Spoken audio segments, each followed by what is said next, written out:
하나님의 성품은 우리가 잘 아시죠? 하나님은 참 사랑이 많으시고 또 자비하시고 우리를 참 긍휼히 여기시는 하나님이십니다. 그래서 하나님은 기본적으로 우리 부모가 우리 자녀들이 다 잘 살고 행복하게 살기를 바라는 것처럼 주님을 사랑하는 사람들이 다 형통하고 복 있는 삶이 되기를 하나님은 원하십니다. 모든 사람들 내면 깊은 곳에는요, 하나님이 주신 것이겠지만 이런 형통에 대한 깊은 갈망들이 다 있습니다. 오늘 말씀은 참 중요합니다. 여러분들이 몇 번씩 들어도 좋은 것이고, 그래서 이 말씀을 가슴에 새겨서 말씀대로 실천하면 왜 형통의 원리가 있고 어떻게 하는 것이 형통한 삶인지를 깊이 깨닫게 됩니다. 물론 형통에 대한 생각과 정의는 사람마다 다를 수 있습니다. 그러나 일반적으로 여러분, 형통이란 통하는 것이죠.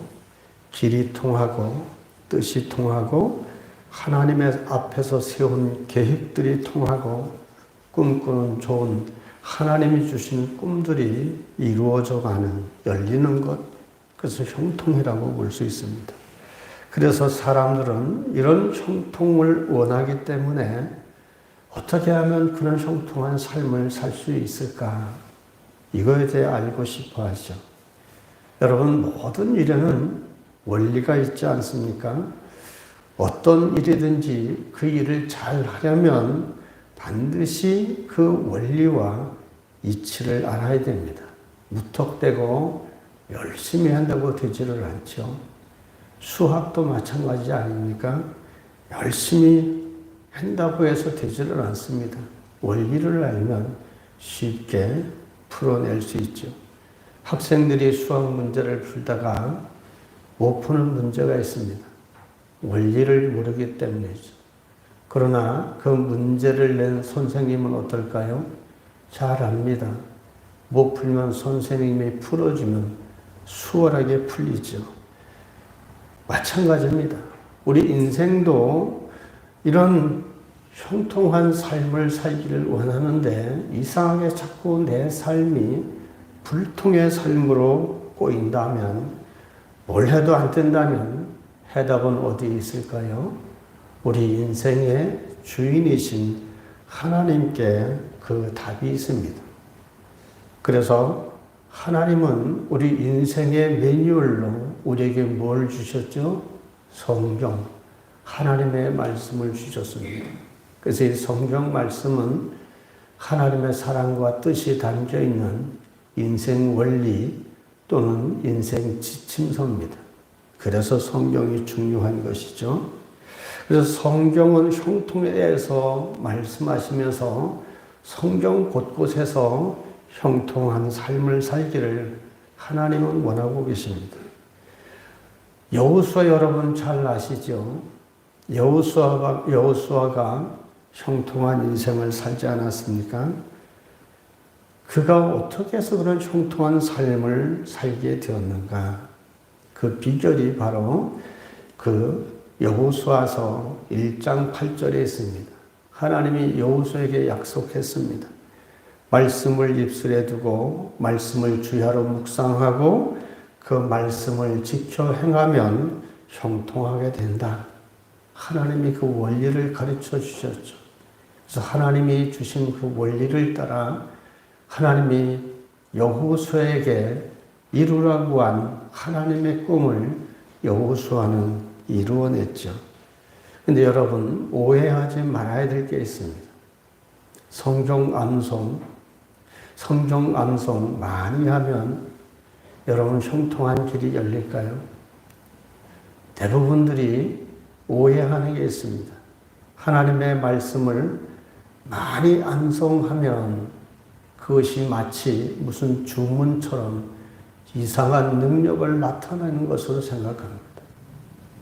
이게 여러분 주문이 아닙니다. 하나님의 말씀입니다.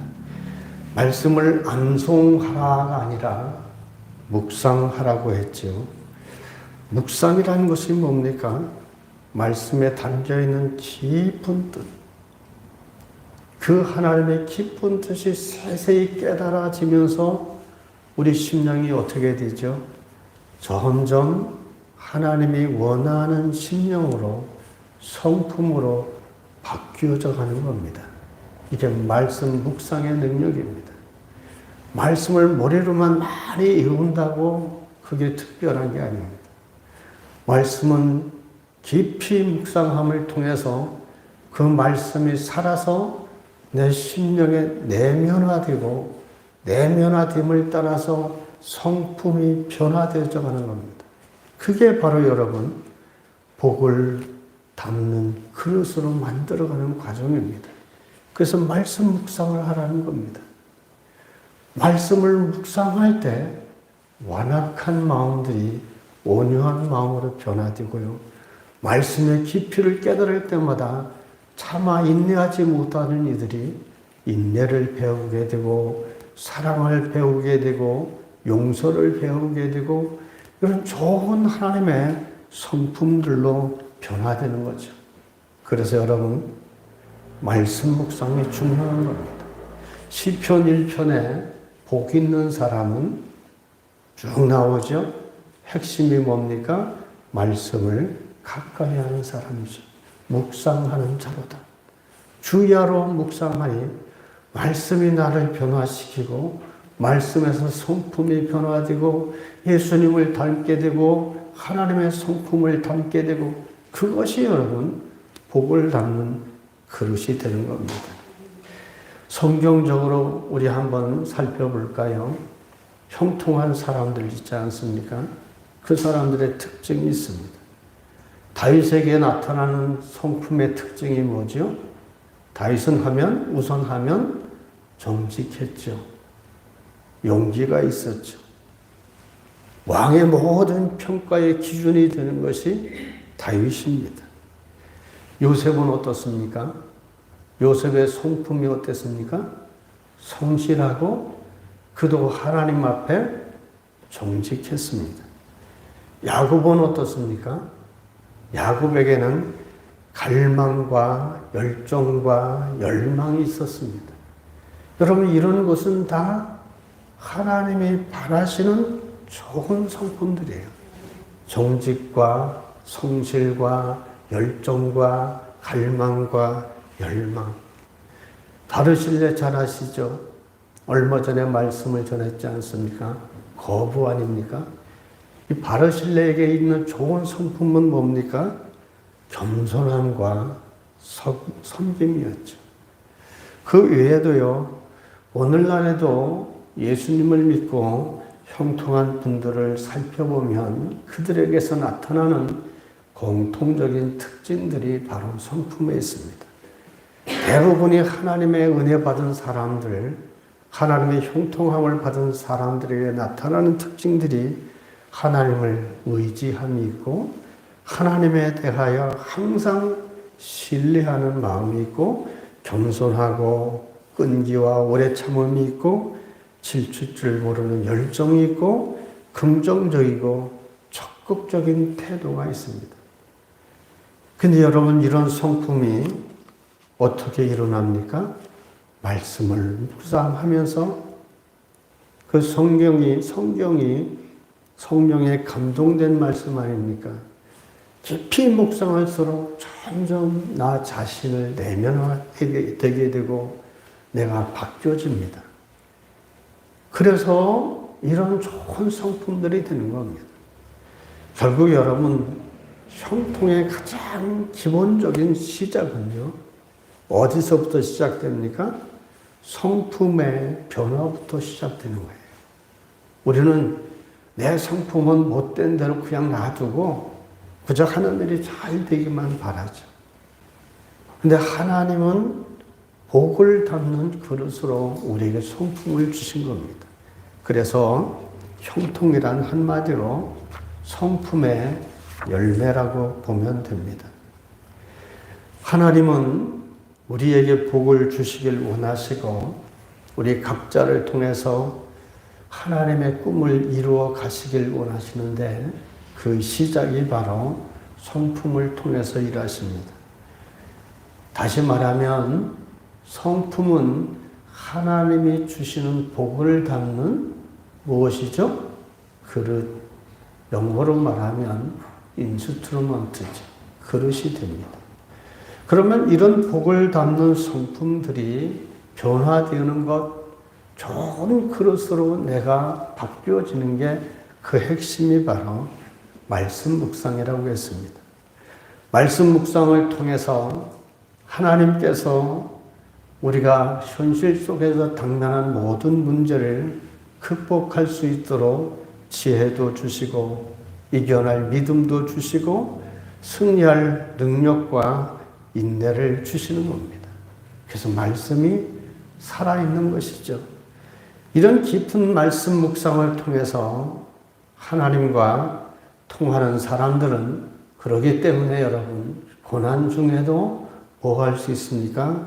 춤출 수 있고 고난 중에도 이 고난을 성숙의 도구로 삼고 모든 문제를 하나님이 주시는 복의 기회로 삼고 문제 속에서도 암담한 속에서도 비전을 보게 되는 겁니다. 문제 때문에 더욱 잘 되는 복을 얻게 되는 것이죠. 우리 모든 성도들이 이런 형통의 원래 여러분 눈을 뜨시고 깊이 있는 말씀을 묵상을 통해서 복 있는 성품들이 되셔서 형통을 나누고 누리며 사시길 주님의 이름으로 축원합니다. 꼭 말씀을 잘 기억하셔야 됩니다. 이거 한 번 듣고 듣기 좋은 말이다 이러지 말고 마음에 새기세요. 그리고 내가 그렇게 만들어 보세요. 그런 복 있는 가문으로 대를 잇게 됩니다. 오늘 말씀 우리가 잘 아시는 것이죠. 근데 이삭의 삶을 우리가 쭉 살펴보다 보면요. 우리 눈이 번쩍 뜨이게 하는 구절이 나옵니다. 그 말씀이 창세기 26장 12절로 13절 말씀인데 거기에 보면 이삭이 그 땅에서 농사하여 그 해에 100배나 얻었고 여호와께서 복을 주심으로 그 사람이 창대하고 왕성하여 마침내 거부가 되어 하나님이 100배나 복을 주셔서 마침내 이삭이 거부가 되었다. 우리 눈에 띄는 말씀이죠. 창세기 26장을 여러분 잘 아시겠지만 보면 이삭이 흉년을 만납니다. 흉년을 만났다. 표현은 이렇게 됐지만 훨씬 우리에게 와닿는 표현을 한다면 먹고 살기가 매우 힘들어졌다는 겁니다. 그래서 먹고 살기 위해서 내려간 곳이 블레셋 땅입니다. 그 이방인 땅에 가서 농사를 짓는데 농사를 주업으로 삼는 사람들이 바로 블레셋 사람들입니다. 그런 사람들이 이방 사람인 이삭이 와서 농사를 짓겠다. 좋은 땅을 줬을까요? 버려진 땅이나 줬겠죠. 이삭이 이렇게 땅도 안 좋고 누구 하나 도와주지도 않고 적대시하는 그 이방 사람들 26장에 잘 나오지 않습니까? 그곳에서 농사를 지어서 거부가 되었다. 그곳에 농사짓는 모든 사람들이 다 거부가 된 게 아니라 똑같이 땀 흘리고 똑같은 땅에 똑같은 곡식을 심었는데 이삭만 거부가 되었다. 여러분 이건 뭘 말하죠? 이삭이 농사짓는 재주가 뛰어났다는 것을 얘기하는 게 아닙니다. 어떤 놀라운 신품종을 갖다 심어서 100배나 얻었다는 게 말하는 게 아니죠. 뭘 얘기합니까? 하나님이 복을 주셨다는 겁니다. 한마디로 하나님이 복을 주시니까 이 하나님 때문에 이삭이 거부가 됐다. 그 얘기를 하는 거죠. 그런데 여러분, 왜 하나님이 이삭에게 이런 복을 주셨을까요? 이삭이 잘나서가 아니죠. 왜 주셨을까요? 약속의 사람, 하나님의 백성이기 때문이죠. 다른 거 아무것도 없습니다. 그렇다면 이삭과 우리는 어떤 차이가 있을까요? 이삭이 하나님의 백성이면, 이삭이 하나님의 약속의 사람이라면 우리는 어떤 사람입니까? 우리도 하나님의 사람이요. 우리도 하나님의 약속의 사람입니다. 우리는 더 특별한 것이 있죠. 무엇이 있습니까? 너는 내 것이다. 하나님이 인쳐주신 게 있죠. 그게 뭡니까? 성령이 인치신 사람들입니다. 더 분명한 약속의 사람이고 더 확고한 하나님의 백성들입니다. 그러게 우리도 충분히 이삭처럼 복을 받아 누릴 자격이 있고 축복된 사람입니다. 이삭이 그 어려운 상황이었다면 우리 또한 어려운 상황 아닙니까? 이삭도 어려웠고 우리도 어렵고 이삭도 힘들었고 우리도 힘든 세상을 살아갑니다. 그러나 이삭이나 우리나 절대로 빼놓을 수 없고 잊어서는 안 되는 것이 우리는 하나님의 약속 있는 사람이다. 하나님이 복을 약속한 사람이다. 하나님이 함께 하시는 사람이다. 이 사실을 잊어서는 안 됩니다. 내가 비록 인생을 살다가 꼬일 때도 있고 어려울 때도 있지만 한시도 여러분이 잊지 말아야 될 게 이 사실입니다. 내가 하나님의 백성이고 약속의 사람. 그래서 여러분 형통한 사람들에게 가져야 될 게 뭐라고 그랬습니까? 이 사람들이 나타나는 특징이 어떤 상황 속에서도 하나님을 뭐합니까? 의지하고 신뢰하는 것. 이것이 정말 중요합니다. 대부분의 신앙생활을 한다는 사람들이 빨리 꺼내서 열심히 하다가 조금 어려우면 안 다니고 식습니다. 이건 하나님을 신뢰하는 태도가 아니죠. 하나님은 변함없이 미쁘신 분이기 때문에 그 하나님에 대한 신뢰함이 우리가 살아가면서 잊지 말아야 될 태도입니다. 이삭도 블레셋에 갔을 때 이방 사람으로 얼마나 미움을 받았습니까? 그 어려움 속에서도 이삭은 믿음을 갖고 하나님에 대한 신뢰를 잊지 않고 항상 성실과 정직으로 삶을 살아냈습니다. 그랬더니 하나님께서 거부가 되게 하셨죠. 여러분, 착각하지 마셔야 될 게 있습니다. 약속만 받았다고 해서 여러분 거저되는 거 아닙니다. 이스라엘 백성들 여러분 보시죠. 그들은 애굽 땅에서 이미 500년 전에 아브라함에게 가나안 땅을 주시겠다라고 약속을 받은 백성들입니다.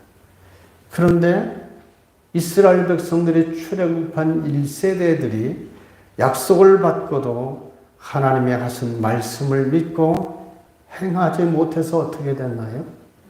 믿음 없이 가나안 땅을 정복하지 못하고 광야에서 다 죽을 때까지 인생을 방황하다 죽고 말았습니다. 마찬가지입니다. 깊이 우리 생각해 봐야 됩니다. 우리도 다 약속받은 인생이지만 하나님이 하신 말씀대로 믿고 믿음으로 행하지 못하면 약속은요, 약속으로 끝나고 광야 같은 인생살이에서 고생하다가 그렇게 나이 들고 늙고 끝나고 마는 인생이 되고 맙니다. 그러면 여러분, 약속이라는 게 뭡니까? 약속이라는 것, 약속의 개념을 가만히 생각해 보십시오. 약속의 개념을 잘 알아야 됩니다. 여러분, 약속에는 반드시 이행해야 할 조건들이 있습니다. 내가 12월 20일 날 뭘 해주겠다. 그럼 이행해야 될 조건이 뭐죠? 12월 20일이 돼야 되지 않습니까? 약속은 조건이 이루어져야만 되는 겁니다. 이삭은 아브라함으로부터 이어받은 하나님의 복된 약속을 이루기 위해서 인간이 하나님 앞에 반응해야 될 그 원리대로 살았던 겁니다. 그런 하나님 앞에 약속을 이루기 위해서 내 몫으로 해야 될 일을 이삭은 해냈던 것이죠. 이게 형통의 원리입니다. 그러면 이삭이 이런 약속을 이루어서 거부가 되었는데 그럼 이삭이 어떤 것들을 해나갔을까? 오늘은 이 말씀을 중점으로 살펴보려고 합니다. 여러분, 이삭 당시에 성경이 이렇게 완성된 성경이 있었을까요?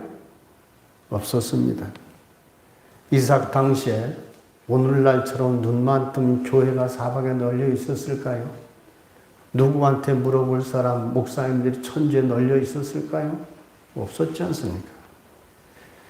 그 당시에는 어쩌다 간간히 몇십 년 만에 하나님이 찾아오셔서 말씀해 주시는 거 하나뿐입니다. 하나님이 찾아오셔서 말씀하신 그 말씀을 붙들고 이삭은 한평생을 살아냈던 것이죠. 하나님 말씀을 누구나 묵상하고 싶다고 해서 묵상할 수 있었던 그런 시대가 아니었습니다.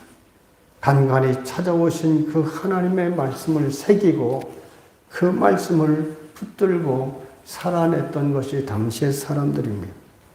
그럼 그렇게 찾아오신 하나님의 말씀에 뭘 붙들고 형통한 삶을 살았을까요? 그 원리가 있습니다. 이삭이 이런 형통한 삶을 산 원리는 한마디로 이삭의 아버지가 누구지요? 아브라함에게서 배운 겁니다. 그 아브라함에게서 배운 형통의 원리 첫째는 순종입니다. 순종을 배웠는데 오늘 본문이 그걸 잘 가르쳐 줍니다. 모리아산에서 하나님이 이삭을 번제로 드리라고 했죠. 그런데 아브라함이 이삭을 데리고 모리아산에 가서 이삭을 결박할 때를 한번 생각해 보시죠. 이삭이 도망가지 못할 정도로 어린 나이가 아닙니다. 번제를 드리기 위해 필요한 나무 장작을 등에 지고 올라갈 정도로 이미 장성한 청년기에 접어든 그런 나이입니다. 그리고 여러분, 이때 이 아브라함의 나이는 몇 살이죠? 120세가 가까운 노인입니다. 그러나 이삭이 아브라함이 자기를 묶지 못하도록 이삭이 방해하고 도망치고 아버지를 꼼짝 못하게 하는 것은 아무 일도 아닙니다. 그런데 왜 이삭은 순순히 아버지에게 묶이고 자기를 맡겼을까요? 이삭이 이 당시 하나님의 뜻을 알았을까요? 여러분, 알았다고 생각합니까? 몰랐습니다. 전혀 몰랐는데도 아버지가 자기를 꽁꽁 묶고 불태워드릴 장작 위에 올려놔도 이삭은 반항하지 않았습니다.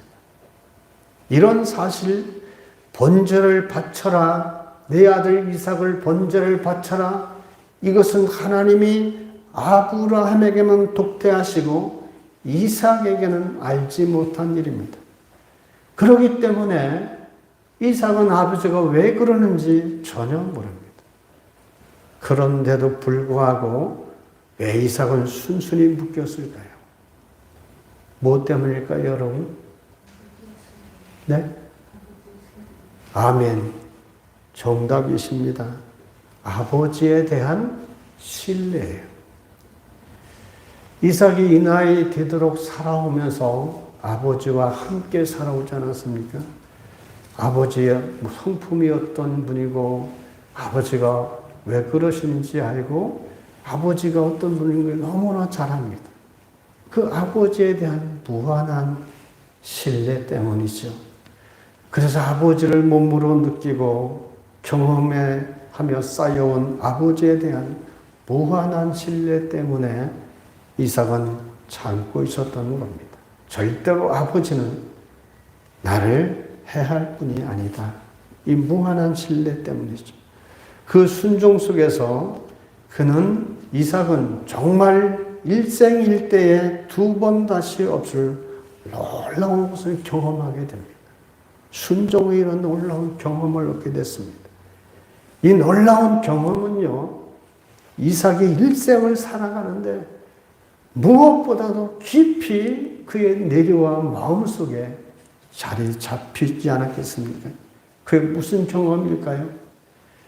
아버지 아브라함이 자기를 칼로 내려치려는 그 순간에 나타나서 소리치시는 여호와 하나님의 사자의 음성을 들었고 본 겁니다. 여러분, 이런 경험은 이삭이 평생 잊지 못할 그런 놀라운 경험입니다. 왜 이런 경험이 있을까요? 순종했기 때문이죠. 아버지와 함께 예배한 겁니다.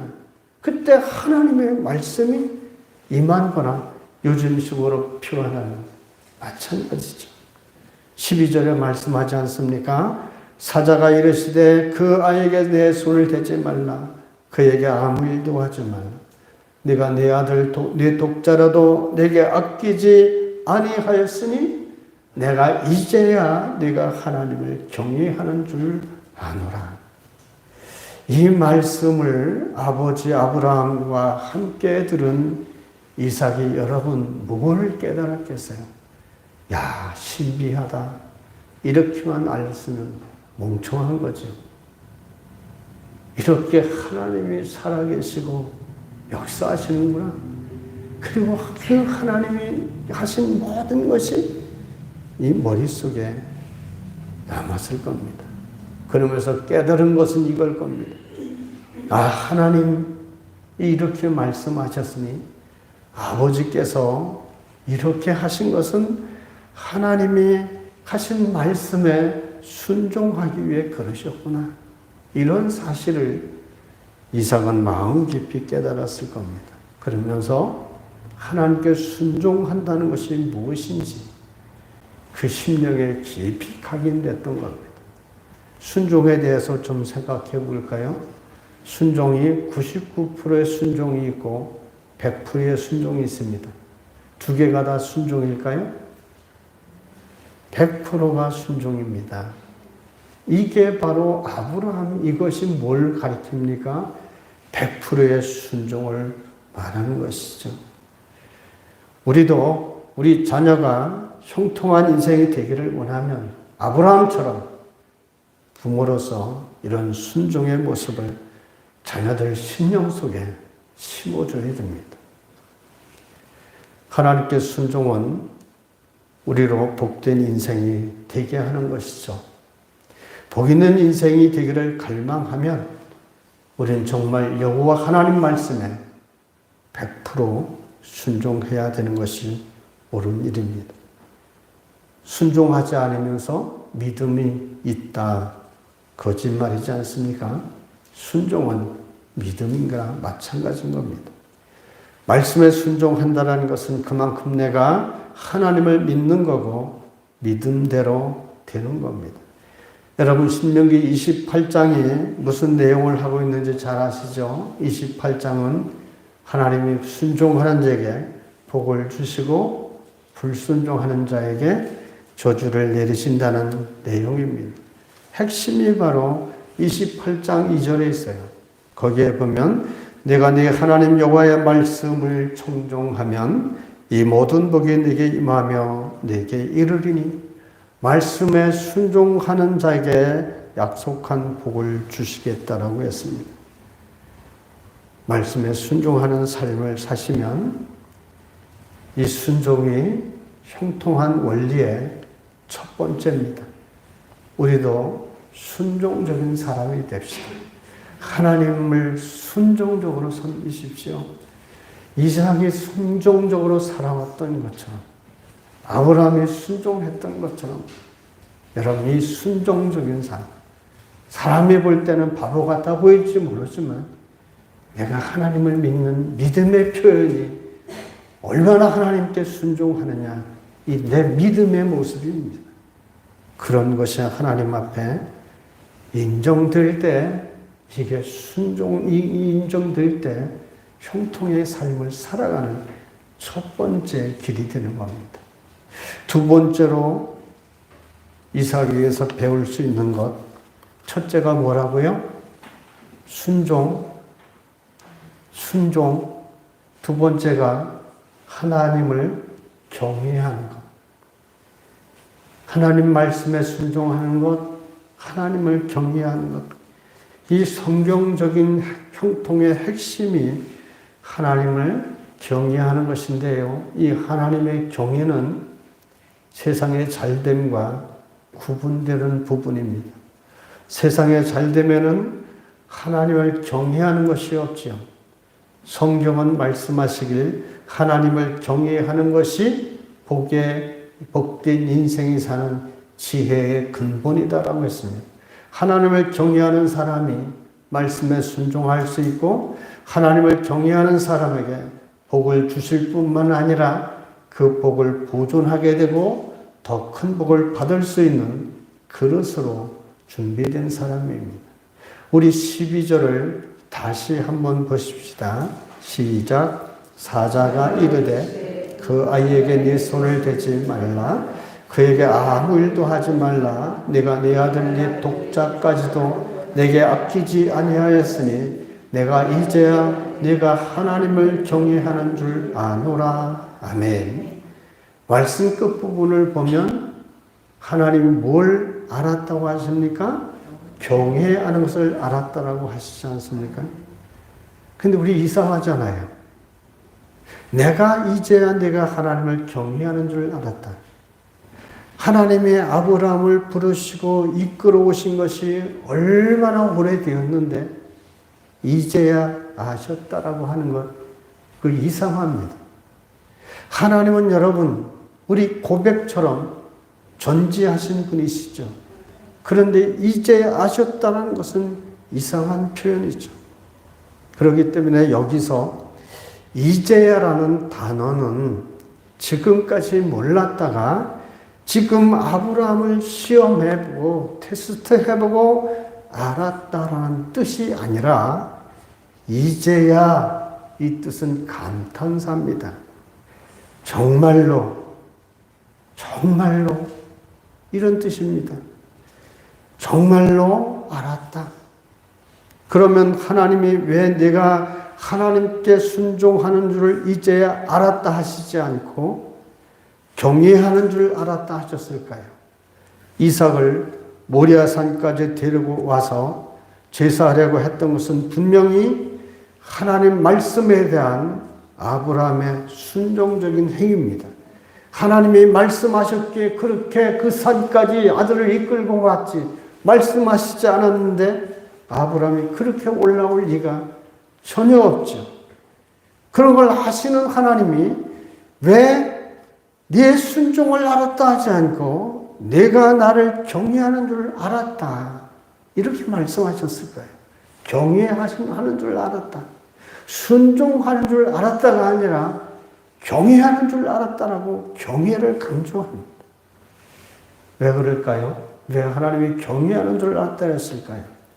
그것은 여러분, 하나님을 경외하지 않는다면 순종하지 못한다는 겁니다. 여러분, 우리가 하나님을 경외하지 않으면 말씀에 순종하지 않습니다. 이 시대가 특별히 그렇습니다. 이삭을 모리아산까지 데리고 왔던 것, 말씀에 순종이지만 그것이 하나님을 경외해서 말씀을 존중하고 거기까지 제사 드리러 올라온 이 아브라함의 진실된 마음, 감탄하신 말씀이죠. 경외하는 것이야말로 우리 신앙의 핵심이고 형통한 인생이 되는 핵심입니다. 이 시대에 하나님에 대한 사랑만 지독하게 얘기를 해서 하나님의 경외심을 잃어버렸어요. 하나님 아이들을 우습게 여기는 시대가 됐습니다. 함부로 하나님의 이름을 들어 거짓말도 잘합니다. 나쁜 짓들이죠.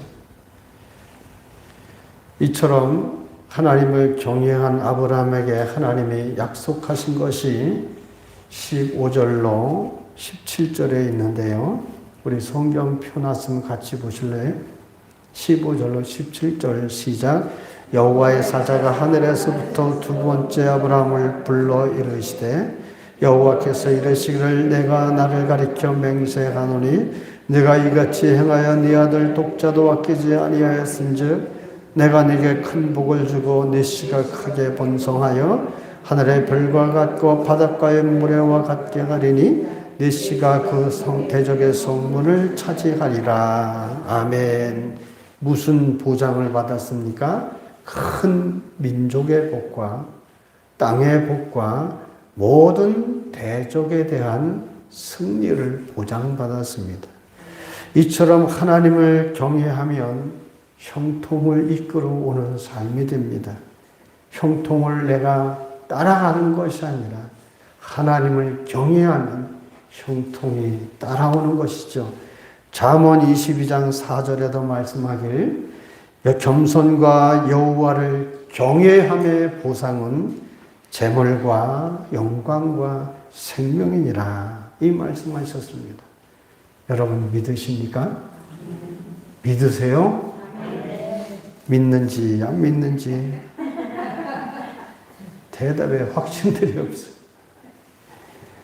이렇게 형통한 삶을 살아간 이삭의 원리 중에 첫째가 순종이고 둘째가 경외. 경외 잊으면 안 됩니다. 경희가 아니라 경애. 경희 집사님은 여기 있지만 경애. 세 번째 형통의 비결은 예배하는 삶입니다. 예배하는 삶.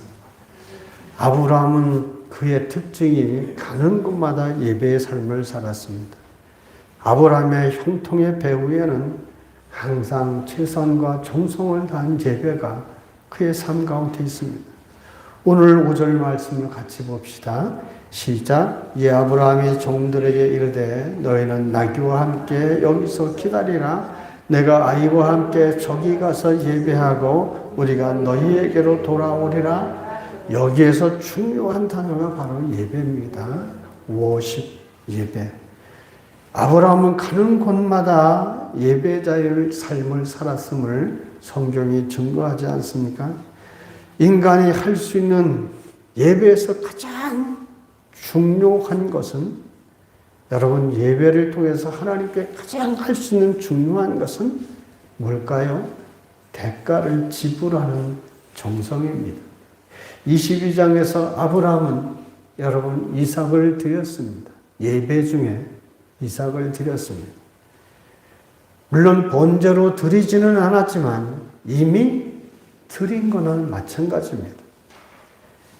이삭은 아브라함에게 어떤 존재입니까? 무엇보다 바꿀 수 없는 자기의 생명보다도 소중한 최고의 것을 하나님께 드렸습니다. 여러분 이게 참된 예배입니다. 내가 하나님께 예배 드림이 하나님이 우리에게 원하시는 것이 있죠. 상하고 통회하는 심령. 예배자가요, 예배식에 앉아서 다른 생각하고 마음이 완악해져 있고 이 완악한 마음은 사신 우상에게 제사하는 것 같다 그랬습니다.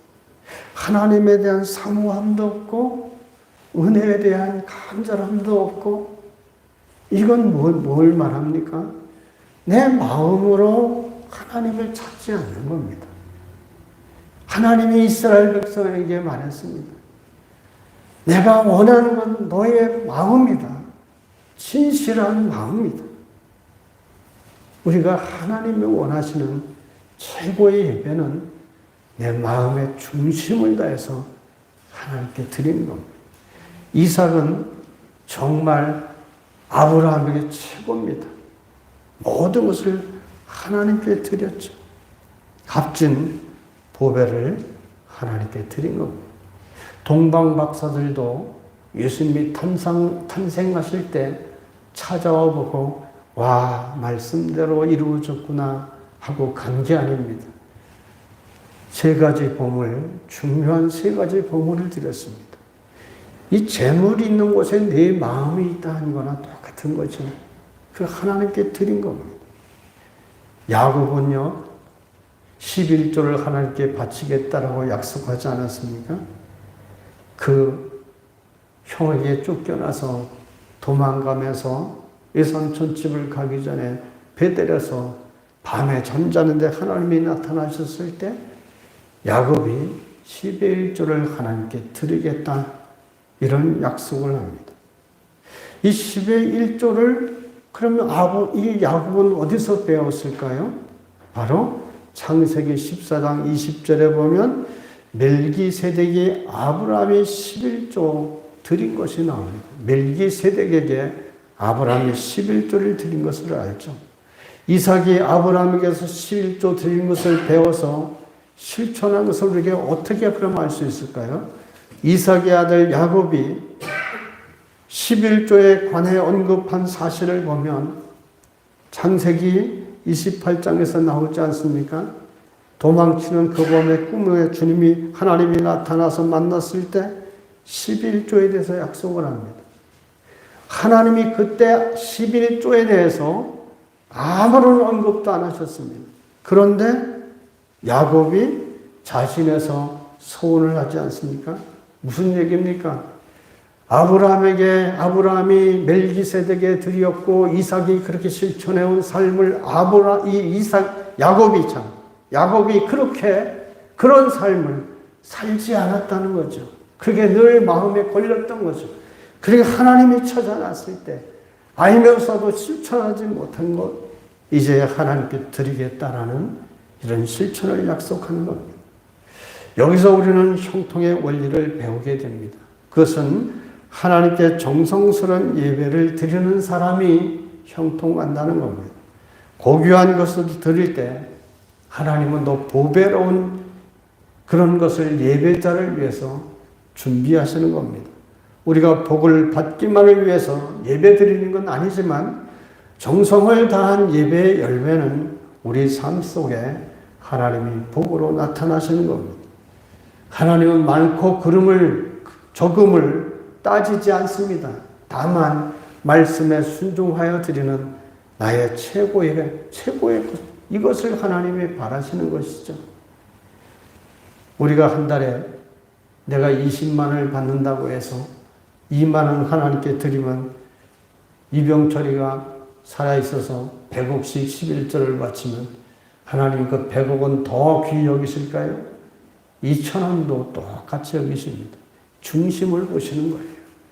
내 중심이 정말 하나님 앞에 얼마나 정성된 내 고귀한 최선을 다해 말씀을 순종하고 하나님을 경외하고 그런 마음으로 하나님 예배하는 사람인가를 예배를 통해 보여주시는 것이죠. 이런 이들에게 하나님이 하신 약속이 바로 말라기 3장 10절이죠. 만군의 여호와가 이르노라 너의 온전한 11조를 창고에 들여 나의 집에 양식이 있게 하고 그곳에서 나를 시험하여 내가 하늘 문을 열고 너에게 복을 쌓을 곳이 없도록 붙지 않으니 하나 보라. 시험해보라고 했습니다. 여러분, 우리도 이런 하나님이 받으실 예배를 위하여 아브라함처럼 대가를 지불하는 삶을 살아야 됩니다. 하나님의 복은 이런 예배를 통해 우리 심령 가운데 임하죠.